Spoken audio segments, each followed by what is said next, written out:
오늘도 찰리형 시청 감사드려요. 구독, 좋아요 부탁드려요. 안녕하세요, 찰리브라입니다.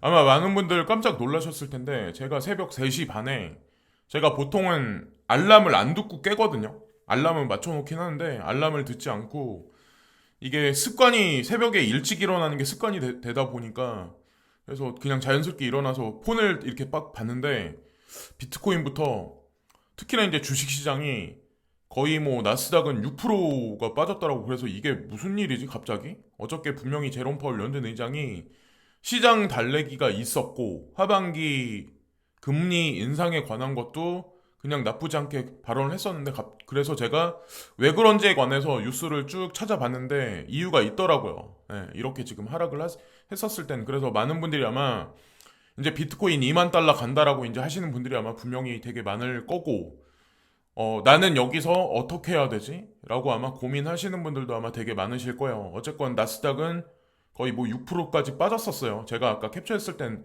마이너스 5%였는데 자, BTC PL은 오늘 새벽에도 이걸 올렸는데 어쨌든 이 사람이 주장하는 것도 그렇고 하반기 시장을 지금 바라보는 거지 지금 당장 뭐 하루 이틀 뭐 일주일 한 달 보고 투자한 건 아니거든요. 예. 저도 마찬가지로 그래서 뭐 8, 9월 달에 9월 달, 10월 달에 예, 그때 이제 정점을 찍을 거야라고 똑같은 얘기를 지금 일관성 있게 하고 있어요. 그래서 지금 당장만 보면 이 사람 뭐지 막 이렇게 아마 생각하실 거예요. BTC PL이나 인컴샤크나 뭐 이런 사람들을. 근데 저는 뭐 당장 떨어졌다고 그래서 누구를 블레임하거나 그렇다고 뭐 제 방송을 보시면서 탓하시는 분들도 개 중에는 아마 분명히 계실 거예요. 근데 저는 코인 투자를 예전에 처음 할 때 제가 선택을 하기 전에는 전 2달 정도 고민을 했었어요. 왜냐면 제가 가진 돈에서 되게 큰 규모의 돈을 베팅을 할 때는 저는 성격 자체가 그냥 맞다라고 판단하면 그냥 직진하는 스타일인데 그 문을 열고 들어가기 전에 고민을 상당히 오래 하는 편이거든요. 예, 그래서 항상 이제 여러분들도 특히나 이제 이 시장에 들어온 지 얼마 안 되신 분들 같은 경우는 심사숙고를 하고 고민을 해보시고 고민을 해보시고 그 다음에 아마 결정을 하셔도 늦지 않다라는 저는 생각을 합니다. 그 나머지 이제 제 방송을 시청한 지 오래 되신 분들은 저에 대해서 아마 아실 거고 자 그리고 코인데스크에 이제 어떤 얘기가 나왔냐면 바이낸스 창펑자오 여기 사진이 나와 있는데 앨런 머스크가 트위터를 단독 인수하는 게 아니라 제가 보니까 합자 회사가 있더라고요. 예, 같이 공조해가지고 이 트위터를 인수를 하는데 트위터에 뭔가가 있구나. 트위터를 통해서 가상자산 시장과 관련해서 뭔가를 지금 하겠구나라는 생각을 하게 된 게 바이낸스도 500밀리언을 여기 투자를 같이 했더라고요. 예, 그래서 세카이어 캐피탈까지 여기 들어갔다는 얘기는 뭔가가 있는 거예요. 트위터를 통해서 가상자산하고 그렇기 때문에 바이낸스뿐만 아니라 전 세계에서 이제 가장 큰 VC 중에 이제 대표적인 게 세카이어거든요. 여기까지 들어갔다면 뭐 얘기 다 한 거고, 예, 앨런 머스크가 분명히 선택한 이유가 있는 거고. 자, 여기서부터가 이제 제가 언급드리려고 하는데 시장에 왜 공포감이 있냐? 어저께 이제 제롬 파월 연준 의장이 0.5% 금리 인상 이상은 안 할 거다. 시장 달래기가 있었는데 페드 와치 그러니까 연준에서 이제 뭐라고 공격적으로 발언이 나왔었어요. 그래서 6월 달에 금리 인상을 0.75%를 할 거야가 퍼센테이지가 75%가 넘어요. 예. 75%. 그러면 시장이 당연히 공포감이 조성될 수밖에 없죠. 지금 현재의 상황이.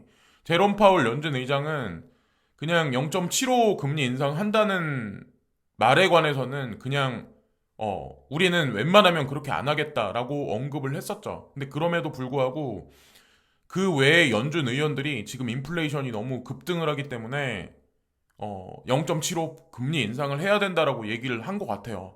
그래서 그 의견 지배적이다라는 얘기가 지금 공개적으로 미디어에 다 공포감이 조성된 거죠. 그러니까 우리가 예측한 것보다 조금 더 빨리 이 미디어가 나와서 전체 시장을 이제 공포 시장으로 몰아넣기 시작을 한 거죠. 그래서 뭐 기사에 보면 연말까지 2.625 프로까지 금리를 인상해야 된다라는 얘기가 있더라고요. 거기다가 뭐 CME 페드 와치에서 공격적으로 0.75% 금리 인상을 아마도 해야 될 것 같다라고 83% 퍼센테이지가 이렇게 나왔다고 해서 사실 지금 시장이 이런 상황으로 들어간 거거든요. 그래서 아마도 이런 장세가 뭐 급등락이 반복된 어떤 이 불안한 장세가 6월달 연준 회의가 끝나기 전까지는 아마라도 지속적으로 이루어지지 않을까라고 생각을 한번 해봤어요. 저도 이제 어저께 언급 드릴 때 5월달 FOMC 회의보다는 6월달 FOMC 회의가 더 중요한 시점으로 갈 거다라고 언급을 드렸었잖아요. 그리고 또한 이렇게 뭐 떨어져가지고 아마 많은 분들이 고민들을 되게 많이 하실 텐데, 자, 이 차트를 올린 사람은 뭐 35,000 몇백 달러까지 바라본다. 본인의 관점을 올린 거고, 인컴 샤크는 데일리 캔들이 아직까지 이게 마감하는 거를 끝까지 지켜보고 결정해야 된다라고 언급을 하더라고요. 지금 현재 OBV가 상황이 그렇게 많이 나쁜 상황은 아니다. 이렇게 또 언급을 해서 이것도 말씀 또 드리고, 바이낸스 대표가 뭐라고 이제 한마디 하냐면 지금 시장 상황을 보고 이제 한마디 하는 거예요.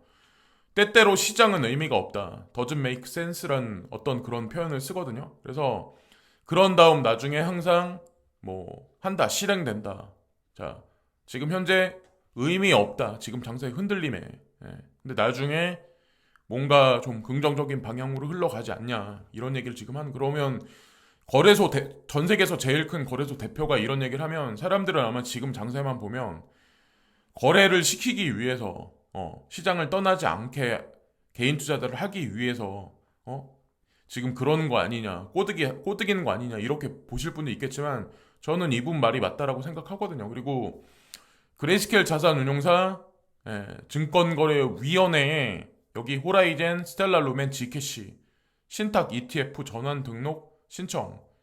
근데 예전에도 언급드렸지만 OTC 마켓에서 지금 움직이고 있는 코인들 있죠. 뭐 비트코인, 이더리움, 비케라든가 라이트코인이라든가 그리고 그 외에 뭐 이더리움 클래식이라든가 자 그런 몇몇 개 코인 6개 신탁은 이미 들어갔고 나머지 여기 나와 있는 코인들 신탁에 등록했다. 그래서 ETF 전환 등록 신청하기 위해서 준비를 지금 하고 있는 거다. 그레이스케일 자산운용에서 또 이걸 언급을 했어요. 그래서 제가 누누이 말씀드리지만 내가 투자하는 코인이 무슨 코인인지 명확성이 없는 분들도 되게 많아요. 제가 그랬잖아요. 똥인지 된장인지 모른다. 결국에 일이 흔들리고 절이 흔들리다. 큰 수익을 못 거두고 떠나는 사람들이 더 많을 거다. 98% 이상이 될 거다. 라고 제가 언급을 드리는 거예요. 그렇게 될 수밖에 없어요. 자, 베리 실버트가 비페이션이라는 얘기를 쓰죠. 여기 인내하라 라는 표현을 쓰는데 앤서니 포폴리아노가 이제 무슨 얘기를 하냐면 이 사람도 이제 자산운용사 대표거든요. 그러니까 그레이스케일이나 DCG보다는 훨씬 작은 데긴 하지만 여기도 이제 네임드가 있는데요. 자, 근데 앤서니 폼플리아노가 인내로 고통을 감내하는 사람을 찾는 것보다 기꺼이 죽음을 맞이할 사람을 찾는 것이 더 쉽습니다. 줄리어스 시저가 이런 얘기를 했다. 무슨 의미인지 아시죠? 대부분의 대중들은 인내를 못할 거다라는 얘기를 앤서니 폼플리아노가 지금 하고 있는 거예요. 근데 그럴 수밖에 없어요. 저도 이해는 하는데 오랫동안 이 시장에 이제 계셨던 분들은 이제 이 지금 현재 돌아가는 상황을 인지를 하시죠. 그러니까 어저께 이제 어떤 분이 요 근래 이제 댓글을 많이 달아주시더라고요. 그러니까 가장 최근에 이제 제 채널을 찾으셔가지고 구독해 주신 것 같은데 오랫동안 코인 투자 하셨더라고. 제가 보니까 2018년부터 투자를 하셔가지고. 근데 진짜 인내심이 필요한 시장이란 게 제가 2018년도에 물린 코인들 오기가 생기고 악이 받쳐서 20년 10월까지 물타기 분할 매집을 꾸준히 했었습니다. 2021년 3월 말에 8배 수익 더 보고 탈출했었습니다. 그래서 제가 학습 효과가 생겨서인지 아무리 흔들리는 시장이라도 에이스 침대 같이 느껴지네요. 이젠. 그러니까 산전수전, 공중전, 육박전 다 겪으신 거죠. 해보신 거죠. 그래서 아마 아실 거예요. 2018년도부터 코인 투자를 하셨으면 상승장에다가 진짜 최악의 하락장까지 거의 다 거치신 거거든요. 2019년도도 마찬가지고 그때 코인 시장 망했다고 이제 떠나시는 분들이 되게 많았을 거예요. 제 기억에는. 근데 그럼에도 불구하고 잘 하신 거네요.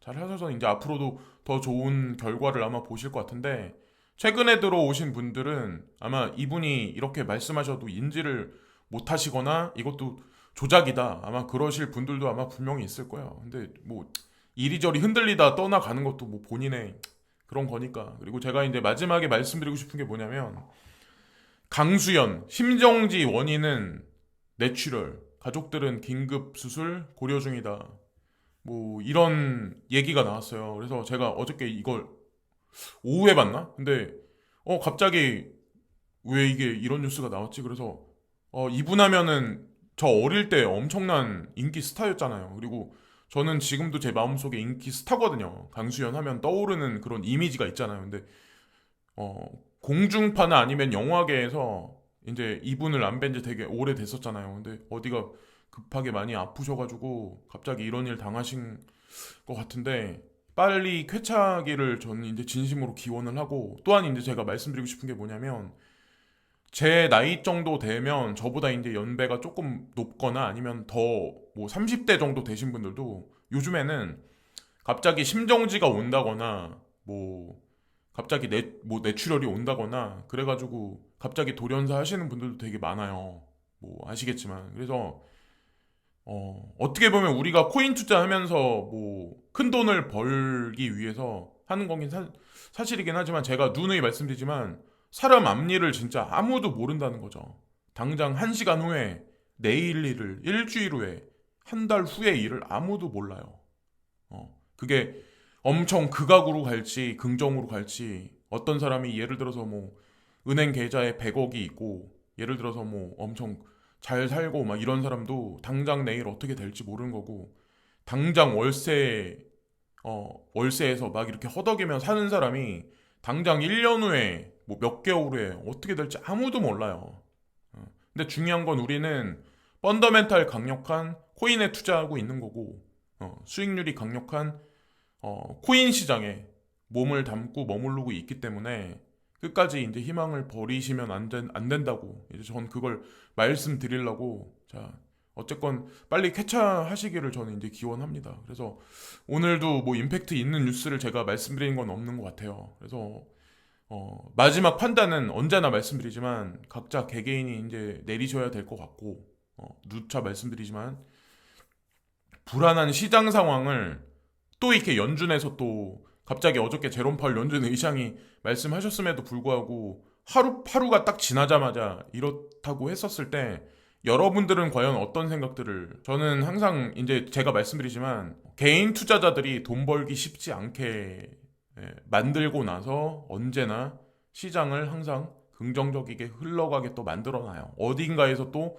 명분거리를 또 끌어오겠죠. 우크라이나 분쟁의 뭐 봉합이라든가 중국의 코로나 봉쇄령 해제라든가 뭐 이런 게 이제 다가올 수 있으니까 오늘도 시청해주신 많은 분들께 감사를 드리고요.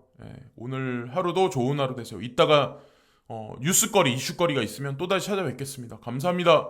오늘도 찰리형 시청 감사드려요. 구독, 좋아요 부탁드려요.